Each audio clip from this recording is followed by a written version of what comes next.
Why don't the MNOs just create their own MVNO? They'd have owner's economics. Yes. They own all the back end. Why not just say, okay, great, we're going to compete with the MVNOs as well with our own brand? Because they invested billions in the infrastructure and spectrum auctions and so on. They like the status quo. I'm not saying that they are colluding. I'm just saying that for many years, things has been as it is. It's like they're colluding.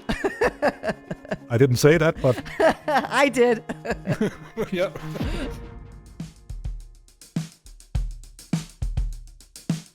This is Telco in 20, a podcast that helps telco execs achieve a competitive advantage with AI in the public cloud. It is hosted by Danielle Rios, also known as DR. Today we're talking to Allan Rasmussen, the CEO of MVNO Services. Hi guys, I'm DR. MVNO mania is everywhere. For example, Ryan Reynolds became the face of Mint Mobile. Revolut expanded into telecom, and even the Trumps are getting in on it by launching Trump Mobile with their gold phone. Everyone thinks launching an MVNO is easy money. Get a license, slap your brand on someone else's network, and wait for the big bucks to roll in. The reality? It's absolutely brutal. Regulators change rules mid-game. MNOs find every excuse to block you. And even if you launch, you're competing against billion-dollar marketing budgets with wholesale pricing. My guest today has watched hundreds of MVNO dreams crash and burn, but he's also seen the ones that crack the code. Allan Rasmussen is CEO of MVNO Services and is one of the world's leading MVNO strategists. Today, we're talking about why Nigeria's 46 licensed MVNOs still haven't launched, which countries are creating the biggest roadblocks for mobile competition, and Allan's survival strategy for MVNOs that refuse to wait for regulators to save them. So, let's take 20.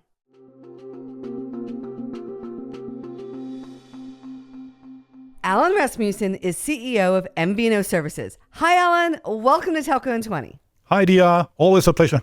Yeah, I'm so excited to have you on the podcast. Today, we're going to talk about what's going on with MVNOs around the world. And so let's get to it. You started your career as a television producer. And so my first question for you is, how did you make the transition from broadcasting to become one of the leading MVNO strategists globally?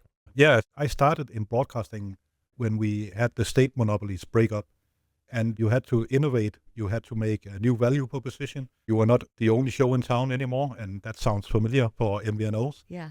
And then later, it happened in the telecom industry as well. So there was this déjà vu. Yeah. I then moved to Asia and noticed how people in Asia are using mobile phones differently from what we are used to in the US or in other parts of the world. It's an extension of their personality. Mm-hmm. And it's a device that is much more than fun. It's a device that supports the whole family, both in terms of business and in terms of their private life. So I decided that I had to move from the big screen and go into the small screen. Yeah. And so as a global strategist, I really wanted to talk to you about MVNOs, right? There's a lot of MVNO activity throughout the world, but especially in one of the countries that we're going to talk about, which is Nigeria.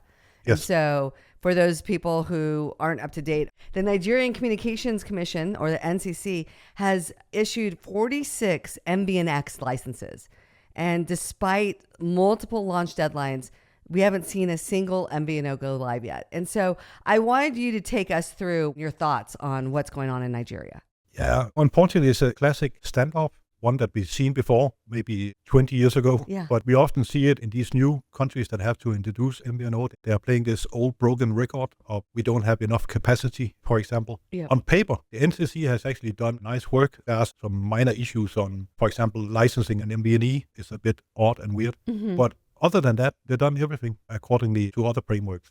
The problem is the intent and then what's actually happening in the real world when you talk commercially. And the MNOs in Nigeria, MTN, Globalcom, Airtel, and Nine Mobile are not just rolling over and say, oh, yeah, we welcome MVNOs with open arms. So they're citing issues. As I said, the typical things we hear, we have capacity issues. At the same time, they're still advertising to get more customers. Yep. So on paper, it works. But as you just mentioned, in reality, nothing has happened so far. We haven't seen any new MVNO launch in Nigeria. Yeah, I mean, I guess the MNOs are really blocking that. And I think at the core, they're really concerned about undercutting of price. They have an oligopoly, basically, across the MNOs, and they keep the prices high. And it was maybe a year ago where they were demanding the ability to increase prices and put in minimums. They were trying all these different political maneuvers with the NCC to really make it difficult for MVNOs to be successful. Yes. What's really interesting is that there's 46 entities that have paid really good money to get these licenses. And so what do you think will happen? Will the NCC end up forcing the MNOs to let the MVNOs onto their networks? Or do you think the NCC is going to have to end up refunding licensing fees and we'll have all these lawsuits? Yeah, it's a classic standoff. The NCC will have to send a stern warning if nothing happens. They not only have their reputation on the table here, as you say, also the companies that pay for these licenses paid a lot of money. Yeah. But at the same time, you want a market that is working. You don't want to end up in a court battle. It's a decision that has to pan out so it suits everyone and the country as a whole. But NCC has so far looked at other frameworks. They have spent a lot of time with consultants looking at setting up the right pricing strategy and so on. You mentioned before that they are afraid the pricing will drop. Sure they will. We know that happens when MVNO enters the market. Mm-hmm. But we also know from experience, it is not the MVNOs that are driving that price war. It is the MNOs that are doing it. Because your opinion is that the prices that the MNOs are putting out there are just high. They are high. There's no competition. There is between them, but they have been the ones setting the prices in the market. Mm-hmm. And they have sort of agreed to that. And then we are getting used to that being the level. We know that when MVNO enters, pricing will drop because they come in either being on price or just a tad below the pricing, of course, to create this marketing moment for them.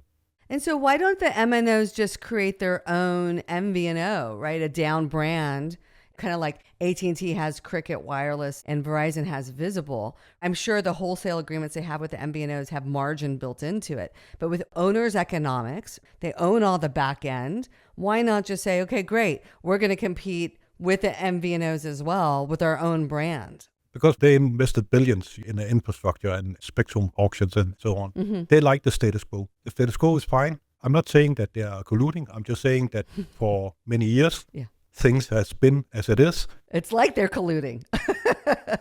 I didn't say that, but... I did. Yeah.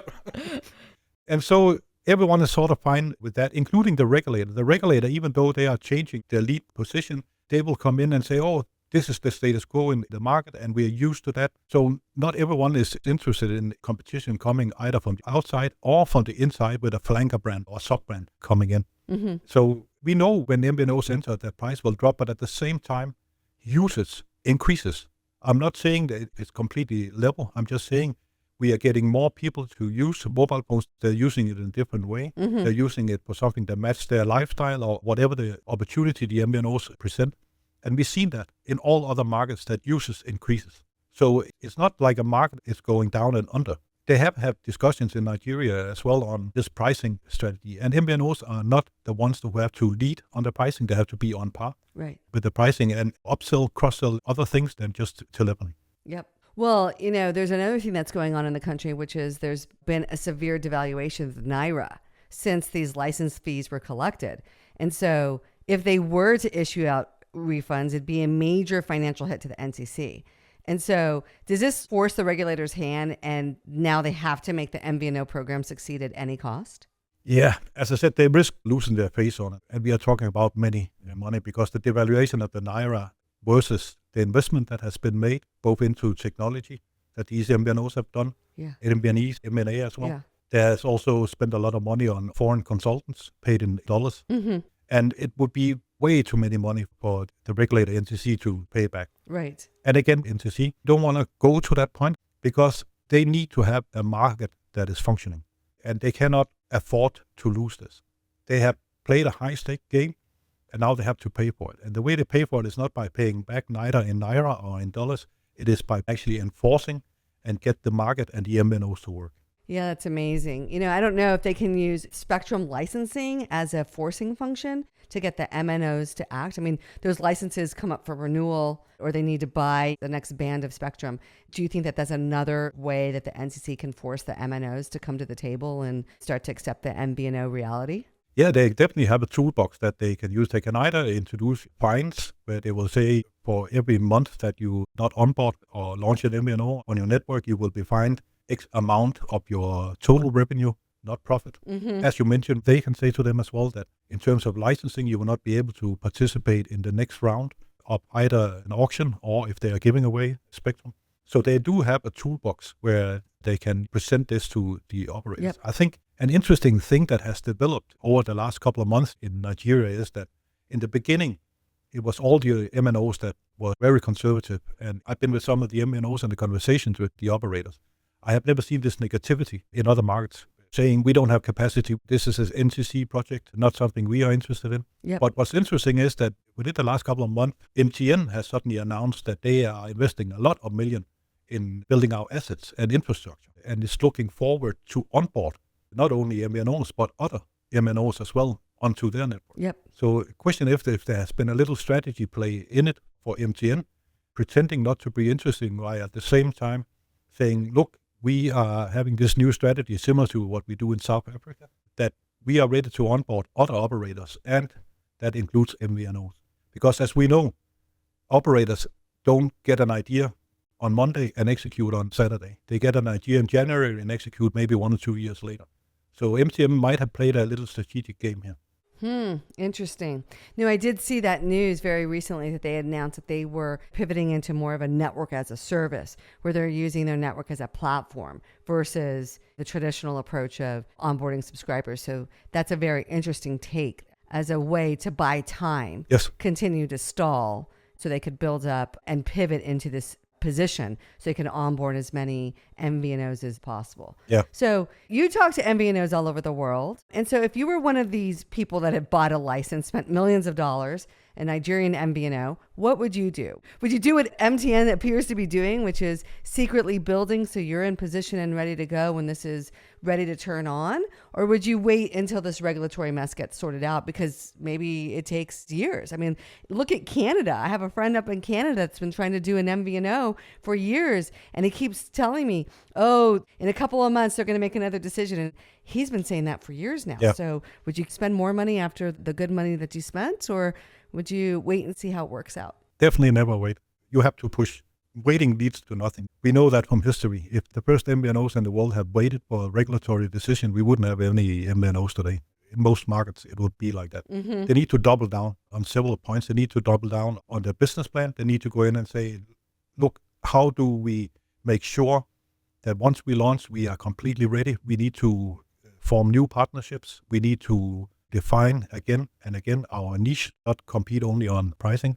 They still need to look into the technology side as well. I'm not saying go out and invest heavily in a new stack, but be prepared, park everything at the door, and then they need to build a voice. I don't understand why they haven't joined together. They look at each other like they are competitors. And for sure, some of them will go after the same segment. But in a perfect setup, they would have different segments and not be direct competitors. They should have a mutual voice, set up an association, a union, so they have much more power when they are talking to NCC or when they are talking to the operators. So double down on the business plan, attend every event that's possible in Nigeria, make your voice heard, go to the press, talk about what the problem is and what needs to be done so it gets fixed. That's what they need to do, not sit and wait. You know, it's a little bit like a game of Survivor, where at the very beginning, you should form alliances, Exactly. friendships, right? Because you're kind of all in the same boat against this common enemy. And then once things get sorted out, then you could split up and compete on real terms. But at least in the very immediate short term, they are aligned in common interest to get Nigeria to get moving. Exactly. Unfortunately, Nigeria is not the only place where governments want more telecom competition, but incumbent operators resist. And so what other countries around the world are dealing with similar MVNO regulatory challenges right now? Yeah, we have this handful. Canada is one of them. The CRTC, the regulator, did a weird stunt where they changed the definition of MVNOs. You now have to put in a network as well. And when you check, the word virtual means the same in English and French. So that's not an excuse. Virtual means it's not real or close to a network. So that still put up some barriers in Canada. India, very interesting market, of course, in terms of size, but also in terms of segmentation. They have a classic case on paper, looks great, but in the real world is not working. And they need to revisit that and look at solutions to put in. Then we have, in the same area, Pakistan had a licensing pricing on $5 million for an MVNO license for many years. Thank God they changed that. They made a new framework now. It looks fine. There are some minor issues where they'll say MVNO is not allowed to install any network elements. And then 2 paragraphs down in the notification, it says the MVNO is responsible for quality of service of the network. Yep. Well, how can you be that if you don't have that? Yep. It's unfortunately being delayed by the Ministry of Telecommunication in Pakistan, the new framework and the new pricing. Mm-hmm. And then you have where I'm sitting, the worst of the worst, which is Thailand. Yeah. That is not a classic case, unfortunately. That is more a case of a regulator that is a mix between being incompetent, maybe on purpose, On purpose. Yeah. not giving access to MVNOs. What happened here, all MVNOs in Thailand ceased operation because the regulator decided to auction the only spectrum that they were using. So now it's a duopoly and there are no more MVNOs in Thailand. So you have these handful of regulators and markets that still have issues. And what they have in common is the regulator. Things are, on paper, but the enforcement of it is not there. It's so interesting. Sometimes it's intentional. It's the illusion of being open and encouraging competition. Exactly. But in reality, these forces that work behind it to block progress and what's great for the subscriber, right? Choice and different price points and things like that. Yeah. Now, what's interesting, you have this background in broadcasting. You work for CNN and some amazing broadcast agencies. And both of us are trying to build audiences ourselves on social media. We have about the same number of followers. And so what is your number one tip for growing an engaged telco audience on social media? Just sharing stories, also not the usual ones. Because there are many stories, every day about MVNOs introduced a new pricing plan. But I think the stories that I'm sharing are those that I'm interested in myself as well. I like stories about MVNOs that have found a new innovation to help disabled people, to stories from Brazil where we see how they're using MVNOs to give education a boost in the mountainous areas. Yeah. And then, of course, also the success stories that we don't often hear because it's a MVNO and we always consider to be a smaller operator.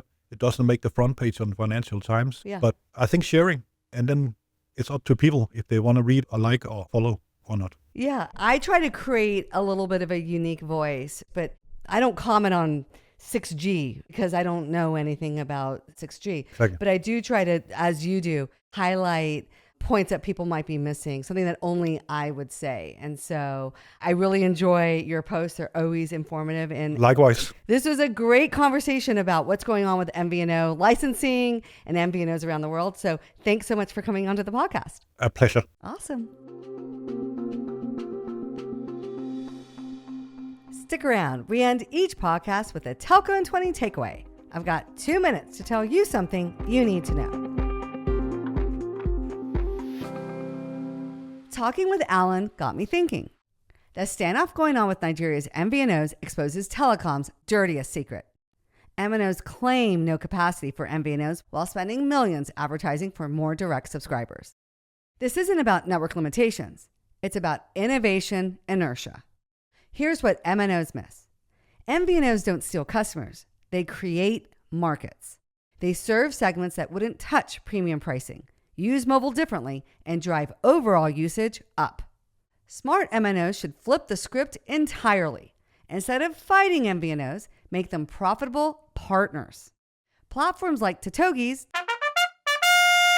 wholesale solution lets MNOs sell the entire tech stack to MVNOs. BSS, AI-powered personalization, multi-tenant architecture. Suddenly, MVNOs become locked-in customers buying network and software, while MNOs gain detailed subscriber insights across multiple brands. The paradox isn't that MVNOs threaten profits, it's that blocking them kills innovation. Nigeria's 46 licensed MVNOs represent 46 different experiments in customer acquisition, pricing models, and service delivery. That's market research MNOs are lobbying against. The real money isn't in protecting oligopoly pricing. It's in becoming the platform that powers telecom innovation. Ready to build a killer MVNO strategy and capture what you've been leaving on the table? Set up a time to talk with Team Totogi at Novacom Africa's 101 Telco Summit. It's being held next week in Cape Town, South Africa. Send me a DM on LinkedIn or X at TelcoDR and let's chat it up. In the meantime, tune into more Telco in 20 episodes. Like and follow and leave us a 5-star review. Don't forget to sign up for my awesome email newsletter on telcodr.com and check out our Rockstar YouTube channel and be sure to hit that subscribe button. Later, nerds!